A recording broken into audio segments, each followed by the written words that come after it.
En la oscuridad del túnel, la gente, como si estuviera aplastada por rocas que le llegaban hasta el cuello, intentaba levantar la cabeza un poco más alto para tomar al menos una bocanada más de aire. Sin embargo, la falta de espacio era tan severa que la caja torácica no podía expandirse, y el aire enrarecido se volvía cada vez más pobre en oxígeno.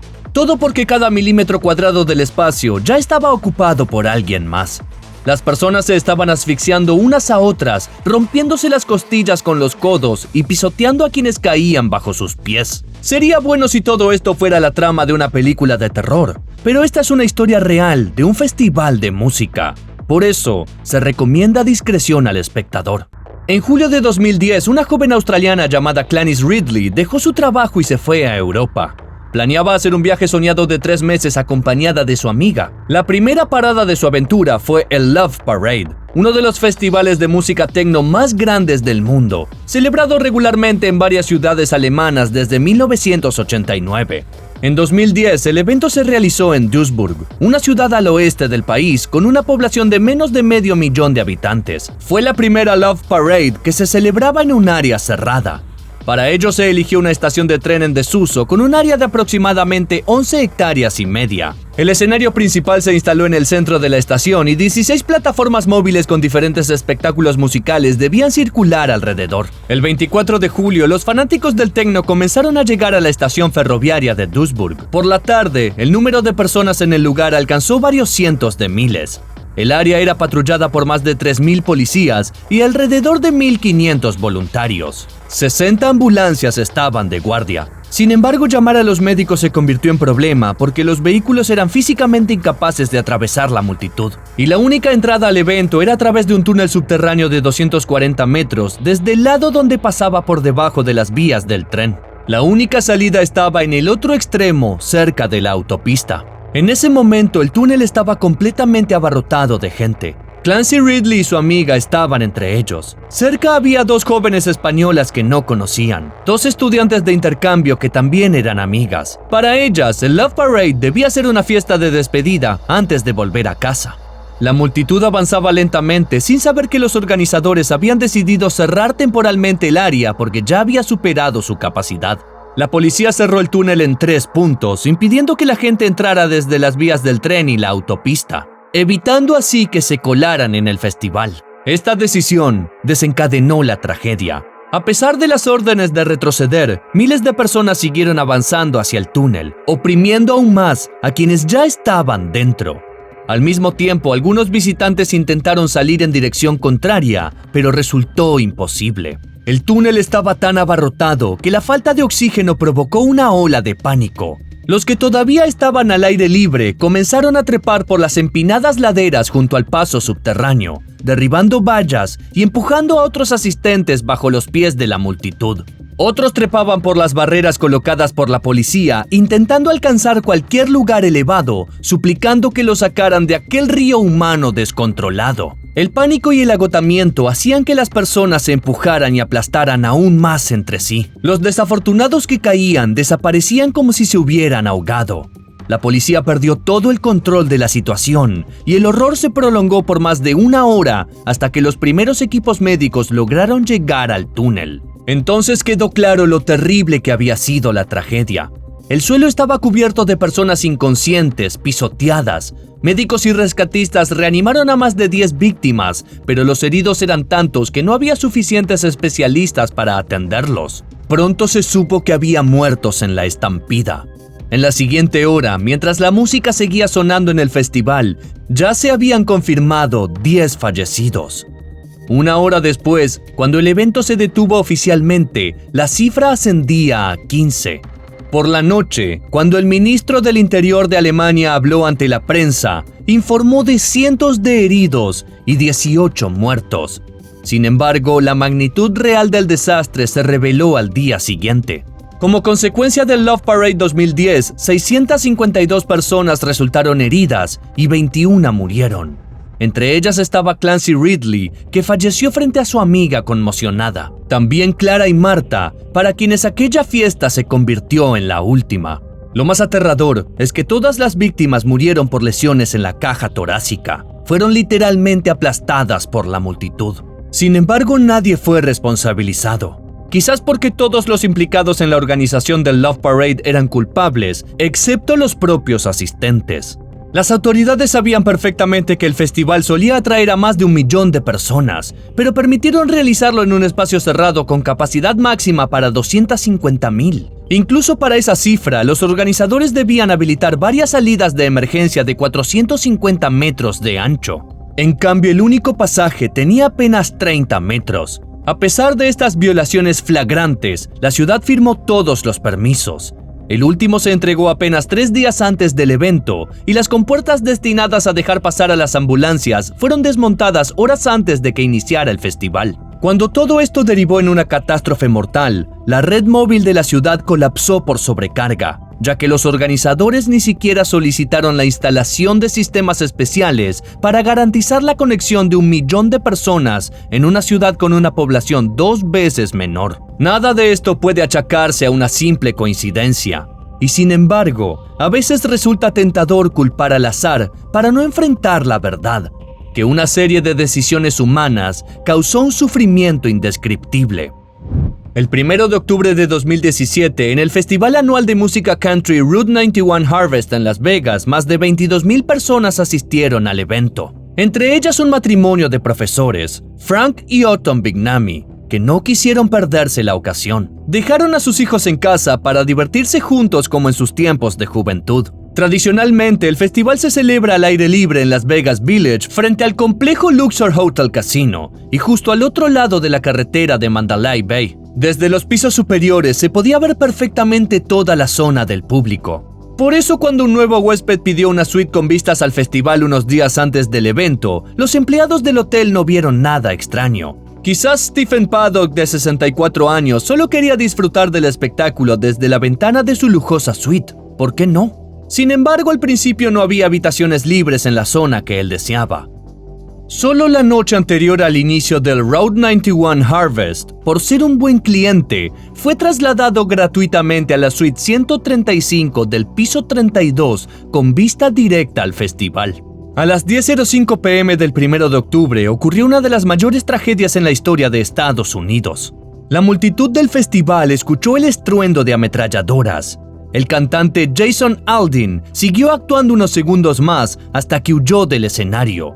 En ese instante, la gente entendió que algo terrible sucedía. Los disparos continuaron durante 1 minuto casi sin pausa, y los aterrados asistentes comenzaron a correr, tirarse al suelo y cubrir con sus cuerpos a sus seres queridos. Todavía no sabían que les disparaban desde el Mandalay Bay Hotel, donde un guardia que había acudido al piso 32 cayó herido de inmediato. 1 minuto más tarde, la policía ya tenía conocimiento de los disparos y en 6 minutos comenzaron a rodear el hotel.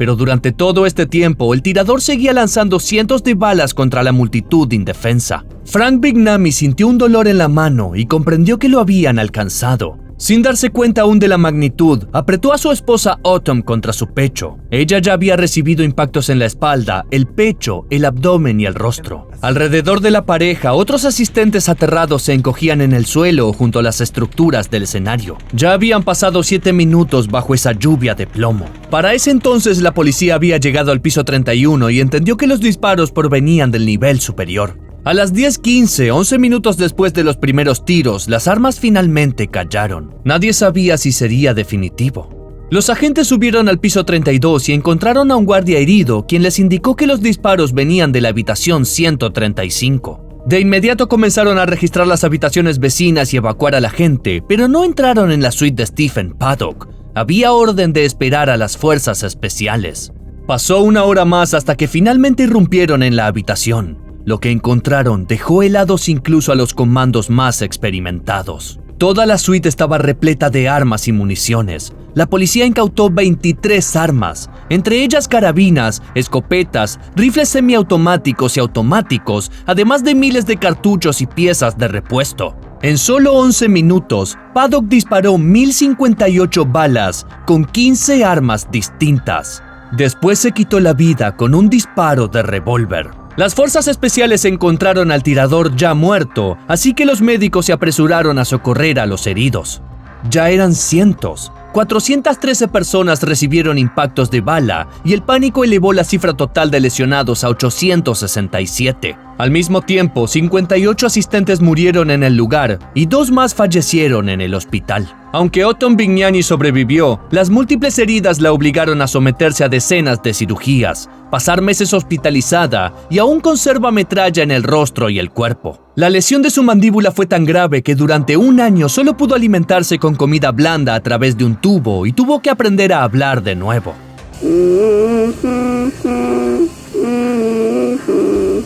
Los médicos no estaban seguros de que lo lograría. Hoy puede volver a hablar, pero perdió varios dientes y todo el lado derecho de su rostro quedó insensible. Sufre dolor constante que empeora con cada movimiento y cepillarse los dientes se convirtió en una tortura diaria. Sí, Autumn sobrevivió al mayor tiroteo masivo cometido por una sola persona en Estados Unidos. Sin embargo, ni ella ni las víctimas han logrado comprender por qué Stephen Paddock destruyó sus vidas. La única versión es que se enfureció con el casino. Resultó que no solo era jugador, sino que el juego era su única fuente de ingresos. Los investigadores sospecharon que el estrés constante o una gran pérdida habían dañado su salud mental. Pero, ¿cuán probable parece esa versión si tenemos en cuenta que Paddock pasó al menos 1 año planeando su crimen? Durante ese tiempo viajó por el país y compró legalmente todas las armas halladas en su suite, además de algunas de las 24 incautadas en su casa, con un valor total de más de $62,000. Incluso visitó antes el Las Vegas Village, analizando la vista desde diferentes hoteles hacia el espacio del festival. Finalmente se registró en el Mandalay Bay casi 1 semana antes de la tragedia y pasó días trasladando su arsenal en maletas comunes. Después del tiroteo, se halló una nota en su habitación. En ella llevaba un registro del uso de municiones. Todo parecía un asesinato masivo, fríamente calculado y sin un motivo claro. Y eso hace que la tragedia de Route 91 Harvest sea todavía más aterradora, si es que es posible. La idea de que cualquier evento masivo pueda convertirse en una catástrofe no resulta tranquilizadora. Y tristemente, la historia del Astroworld Festival en 2021 solo agravó esos temores. Era el tercer festival musical en Houston organizado por el popular rapero Travis Scott. Sus fans comenzaron a reunirse a las 7 de la mañana frente a la entrada. Media hora antes de que se abrieran oficialmente las puertas, ya habían derribado el control de acceso. A diferencia de ellos, un joven fan de Scott, Ezra Blount, de 9 años, que asistió con su padre, se mostraba tranquilo. Pero en realidad estaba emocionado, esperando con ansias la actuación de su ídolo. El festival se celebraba como siempre en el NRG Park, un recinto con capacidad para 200,000 personas. Sin embargo, los organizadores decidieron permitir solo 50,000 asistentes. Para garantizar la seguridad, había unos 530 policías y cerca de 90 guardias privados, además de áreas médicas designadas. Pero desde el inicio, nada salió según lo previsto. A las 2 p.m., cuando apenas debía comenzar oficialmente, cientos de fans irrumpieron por la entrada VIP, destrozando vallas y detectores. El recinto ya estaba abarrotado, con gente acumulada en los escenarios secundarios y reservando sitios cerca del principal, donde Travis Scott actuaría por la noche. El padre de Ezra lo subió a sus hombros para que pudiera ver mejor, avanzando hacia la plataforma. Puede que ya notara que la multitud estaba demasiado exaltada, pero no imaginaba hasta qué punto. En menos de 2 horas, 55 heridos ya habían solicitado atención médica. Minutos después, otros 150 fans rompieron otra entrada. Los guardias advirtieron a Scott que el público estaba fuera de control, pero el show debía continuar. Cuando apareció en las pantallas la cuenta regresiva de 30 minutos para su actuación, la multitud se apretó al máximo contra el escenario principal.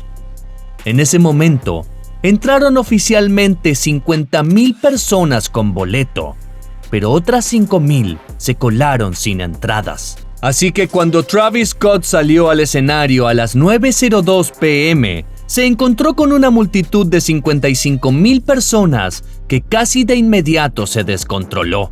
Durante los primeros 9 minutos de show, se reportaron al menos 4 heridos graves y algunos espectadores ya llamaban al 911. El público se volvía cada vez más denso y aplastaba contra las vallas. En un momento, el padre de Ezra, con el niño en hombros, sintió que perdía el suelo bajo sus pies. Con todas sus fuerzas, trató de abrirse paso a codazos para mantenerse en pie y proteger a su hijo. Pero el mundo se le nubló y se desmayó. Muchos quedaron atrapados en un espacio tan estrecho que ya no podían respirar. De todos lados se escuchaban gritos desesperados pidiendo ayuda. A las 9:25 p.m., Travis Scott detuvo el espectáculo por primera vez.